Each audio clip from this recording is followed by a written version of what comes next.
Quando a minha mãe era jovem, ela conheceu um rapaz e se encantou por ele. Ele tinha o poder da oratória e os dois começaram um relacionamento amoroso. Quando tudo parecia um conto de fadas, a minha mãe engravidou do meu pai. E aí o que era para terminar num final feliz, uma família constituída, se tornou no início da minha vida um pesadelo, que eu quero relatar aqui para vocês.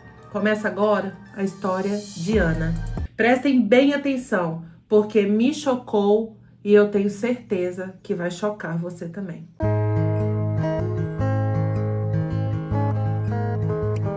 A minha mãe engravidou do meu pai e tudo parecia um sonho para ela. Até que ao contar para ele sobre a gravidez, ele simplesmente desapareceu. E ele tinha um motivo para isso.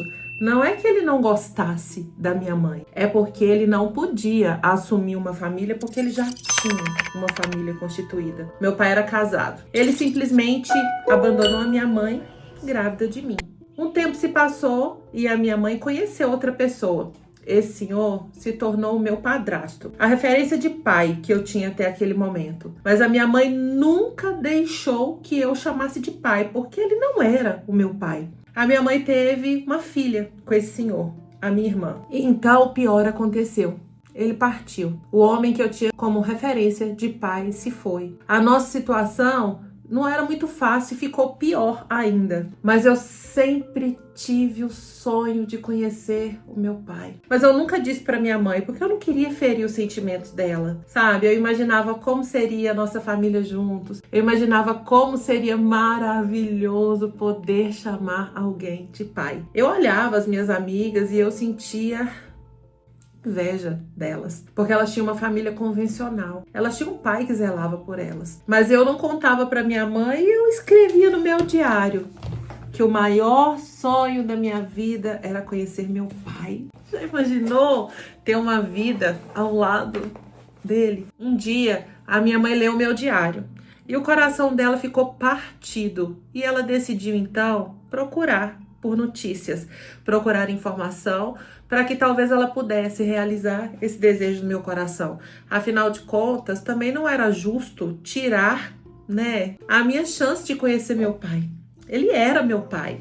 Isso aí não dava para apagar. E a minha mãe encontrou meu pai. Para nossa surpresa, nós fomos muito bem recebidos pela família dele. A esposa dele foi sinceramente fantástica comigo. Meu pai naquela época já era pastor, então eu vi ali uma oportunidade de ter uma família. Meu Deus, agora eu vou ter um pai. Ficou combinado que eu passaria o mês inteiro para conhecer os meus irmãos. Sim, eu tinha irmãos. Eu tava vivendo um sonho. Só que assim que a minha mãe foi embora, eu percebi que algo me incomodava nas atitudes do meu pai. Era algo que fazia com que eu não quisesse ficar sozinha do lado dele. Pois bem, meu pai, ele me tocava de forma diferente. Ele procurava motivos para ficarmos a sós. E nós precisamos viajar para uma cidade vizinha para visitar uma igreja. E fomos todos de ônibus. E o meu pai fez questão que os meus irmãos se sentassem lá atrás e nós ficamos mais na frente do ônibus. Como eu passava muito mal nas viagens, o meu pai me deu um remédio para enjoo que consequentemente causa sono. Eu adormeci e numa dos solavancos da viagem eu acordei. E quando eu acordei, as mãos do meu pai estavam dentro da minha calcinha. Naquele momento me bateu um desespero tão grande, porque era um misto de eu não sei se isso é certo, eu não sei se eu gostei, eu não sei o que está acontecendo, mas ele é meu pai e isso não é certo. Ele me olhou como se nada tivesse acontecido e naquele momento eu me senti completamente invadida. Depois daquele momento eu não dormi mais e ele não me tocou mais. Mas o fato dele não ter continuado não apaga jamais da minha memória o ato que foi cometido. Eu voltei para a casa da minha mãe depois do mês completo na casa do meu pai e a verdade é que nunca mais eu quis voltar lá. Nunca mais eu quis ter contato com ele. Aquele sonho de ter um pai se tornou um pesadelo. E essa foi a minha segunda experiência com a figura masculina. A primeira era com meu padrasto, que foi um homem de bem, mas que a minha mãe nunca deixou que ele fosse o meu pai. A vida passou, a minha mãe se relacionou novamente, eu cresci e descobriram em mim algo que nem eu sabia naquele momento. Eu era bonita, eu era muito bonita. Então me incentivaram a participar de um concurso de Miss na minha cidade. E no início minha mãe nem queria, e eu também, porque eu não via aquela beleza toda em mim. Mas conseguiram nos convencer. Eu me inscrevi e eu ganhei. Ah, eu ganhei! Mas esse título veio com uma grande felicidade no meu coração, mas trouxe algo mais. O patinho feio que não era visto passou a ser notado pelos homens da cidade. E as investidas em cima de mim começaram grandemente. Naquela época eu não tinha experiência nenhuma com o sexo masculino, nenhuma. Eu era uma adolescente de 16 para 17 anos e a minha vida estava boa daquele jeito. Depois que o concurso de Miss aconteceu na minha vida, um dos meus amigos de escola, que eu sempre ajudava, sabe? Ele me usava para que os trabalhos de escola dele fossem brilhantes. Eu passava cola para ele na época das provas e estava tudo certo. Eu tinha ele como um grande amigo. Mas esse grande amigo, ele tinha o péssimo hábito de querer ficar com todas as meninas que eram, de certa forma, cobiçadas. Ele achava que ele era o bambambam, o mais bonito e que todas as melhores meninas passavam por ele antes. Ele começou a investir em mim, mesmo eu não vendo um futuro naquilo, eu acabei me encantando por ele, porque ele tinha o dom de fazer com que eu me sentisse especial. Sabe? Numa dessas investidas, a gente começou um relacionamento que rapidamente se transformou em um casamento porque eu me vi grávida dele. E aí eu pensei, eu vou viver um conto de fadas, o príncipe e a princesa. Mais uma vez eu me enganei. Esse homem sempre me incentivou a trabalhar, sempre trouxe o trabalho dele para casa e se aproveitava da minha inteligência para que eu fizesse com que ele concluísse as tarefas dele com mérito. E nós crescemos, eu mais do que ele, porque de certa forma eu estava assim, sempre na frente, eu era uma excelente comunicadora. Na minha área de trabalho, nossa, eu consegui ser promovida todas as vezes. Eu consegui que as empresas investissem em capacitação. Eu viajava para aprender e voltar para treinar. Eu comandava mulheres, eu era boa demais fora de casa, porque dentro da minha casa eu não tinha voz. Tudo começou com um empurrão, com um grito, com cala a boca quem você pensa que é. Não começou com as agressões fortes, elas vieram com o decorrer do tempo. E eu aceitei cada agressão daquela. E nesse momento você deve estar se perguntando por que é que eu não saí disso antes? É porque quando a gente está fora da situação é muito mais fácil acreditar que existe uma saída, que existe uma chave que você vira e que você pode sair daquele ambiente doentio que você está. Quando eu pensei que eu já tinha sofrido todos os tipos de abuso possíveis, eu descobri que ainda faltava mais. Esse homem que se tornou pai dos meus filhos, porque eu não tive só um filho com ele, nós tivemos 3 filhos juntos. Ele não me respeitava como mulher, ele não me respeitava como mãe, ele não me respeitava como ser humano. Ele tinha o poder de fazer com que eu me sentisse a pior pessoa do mundo, mesmo sabendo da minha própria capacidade. Um dia, ele chegou perto de mim e me fez uma proposta. Uma proposta que realmente eu não esperava vir do pai dos meus filhos. Ele cansou de ter relacionamento sozinho e ele queria que a gente fosse para uma cidade onde nós não éramos conhecidos, encontrássemos um casal e fizéssemos uma troca-troca.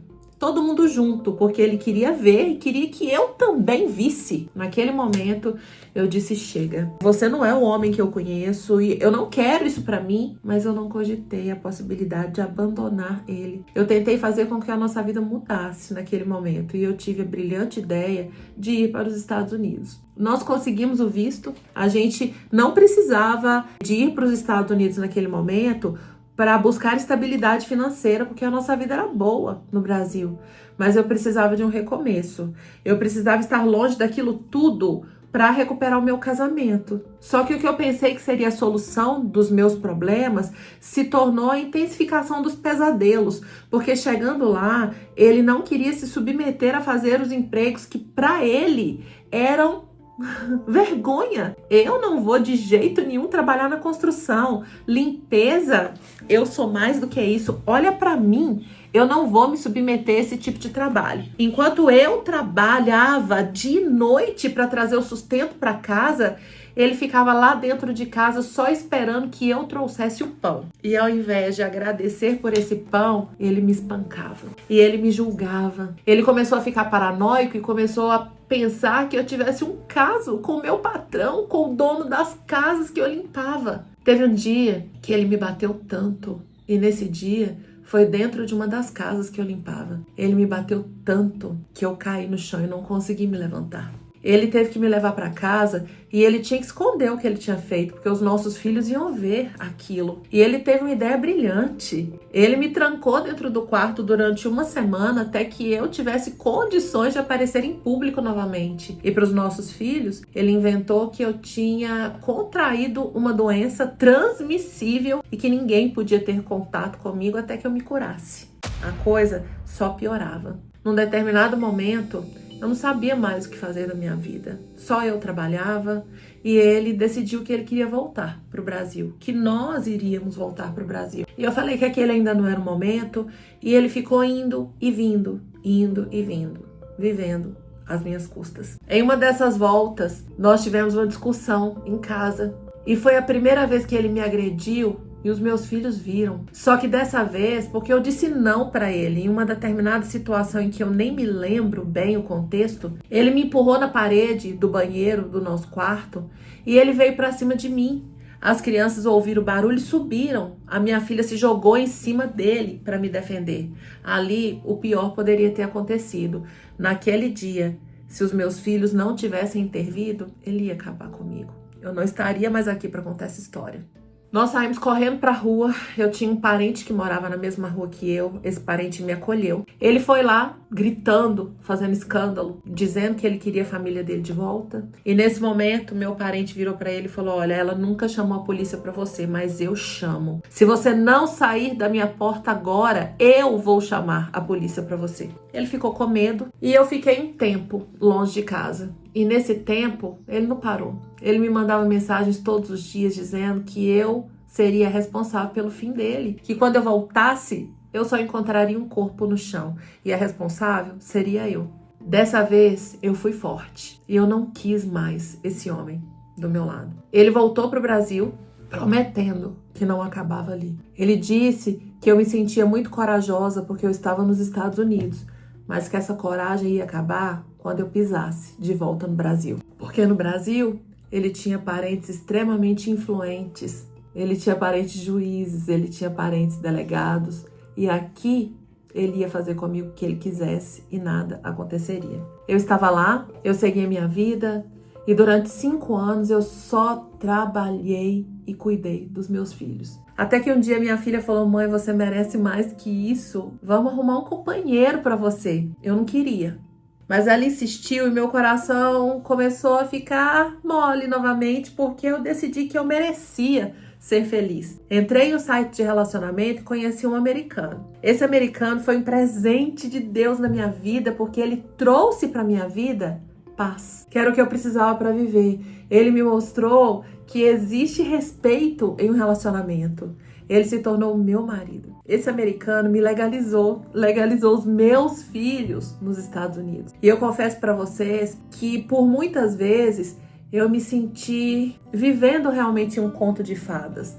Eu não acreditava que aquilo estava acontecendo comigo, porque durante muito tempo eu achei que aquilo não existisse. Olha quais tinham sido as minhas indicações de homem na vida. Pois bem, esse homem nos legalizou. E a primeira vez que eu voltei ao Brasil, eu só tive coragem de ir porque ele foi também, porque eu tinha pânico, eu tinha medo do que pudesse acontecer. O tempo ameniza os sentimentos, ele muda atitudes e ele mudou as atitudes do meu ex-marido. Tanto que quando eu estava no Brasil, ele veio me pedir perdão. Ele disse que ele sabia que ele não tinha sido uma boa pessoa comigo e ele me apresentou para a esposa dele. Que ele conheceu enquanto ainda estava casado comigo. Sim, porque além de me desrespeitar de todas as formas possíveis, ele ainda tinha um amante. E eu aceitava tudo aquilo. E você pode estar me perguntando por que eu aceitei. Mais uma vez eu te digo, todas as pessoas que vivem ao lado de uma pessoa doente, porque hoje eu entendo que ele é doente, adoecem também. Todas as vezes que eu apanhava, eu acreditava que havia um motivo e que se eu mudasse de postura, aquilo ia acabar. Ele conseguia fazer com que eu acreditasse que a culpa era minha. E eu não conseguia sair daquele ambiente tóxico porque eu tinha filhos com ele. E eu não sabia como viver fora daquele ambiente. Eu entendo que hoje muitas pessoas precisam escutar a minha história porque talvez elas estejam passando pelo mesmo caminho que eu passei. Ele não mudou. Ele continua fazendo com a atual esposa o que ele fazia comigo. E ela sabia de tudo que acontecia, porque eu contei pra ela. Ele contou pra ela. Inclusive, ele disse pra ela que ele estaria com ela até o momento em que eu não quisesse. Porque o dia que eu falasse que eu queria ele de volta, ele voltava pra mim. Porque a doença vai além do que você possa imaginar. E uma pessoa doente adoece a pessoa que tá do lado dela. Hoje, a minha vida virou um testemunho. Eu vivi um inferno. Eu tive todos os motivos pra desistir. Eu fui colocada abaixo de 0, mesmo quando eu era a pessoa que fazia tudo acontecer. Eu não sei quem tá assistindo esse vídeo e quem precisava escutar essa palavra, mas meu nome é Ana e eu superei o que era inimaginável. Eu superei, e o que ontem foi motivo de vergonha, hoje é motivo de orgulho, porque eu consegui me livrar daquele ambiente que seria o meu fim. Eu demorei anos ao lado dele, mas eu sou um testemunho de vitória. Se eu puder dizer para você que está aí do outro lado hoje, uma única palavra, é não desista. Entenda os sinais, seja forte, não demore tanto quanto eu demorei. Descubra que o que você vive também é uma doença e que tem cura. Procure ajuda, procure ajuda. Você é importante na sua vida e na vida daqueles que te amam de verdade. Não aceite menos do que você merece. Essa é a história de Ana. A história de Ana mexeu profundamente com o meu coração. Eu tenho um quadro que se chama Eu Confesso. Nesse quadro, eu conto as histórias de pessoas normais que me enviam através de um e-mail. E eu disse não. A história de Ana tem que ser contada também aqui no canal, porque eu tenho certeza que muita gente precisa escutar o relato dela. Quantas Anas existem pelo mundo afora hoje? Você é uma Ana? Você precisa de ajuda? Você pode me contar a sua história também através do e-mail euconfessomarina@gmail.com. E se você precisa de ajuda, você pode entrar em contato comigo através desse e-mail também. Eu espero que você seja a Ana atual, a vitoriosa, a que passou por todas as fases da vida e que venceu todas. Eu espero do fundo do meu coração que você encontre forças para sair da situação em que você está hoje e que você acredite que se hoje não é um dia muito bom, amanhã será melhor. Se você acreditar que nasceu para vencer e nunca duvidar do que Deus tem para a sua vida. Eu espero que você tenha refletido sobre esse vídeo e que você divida a sua história conosco.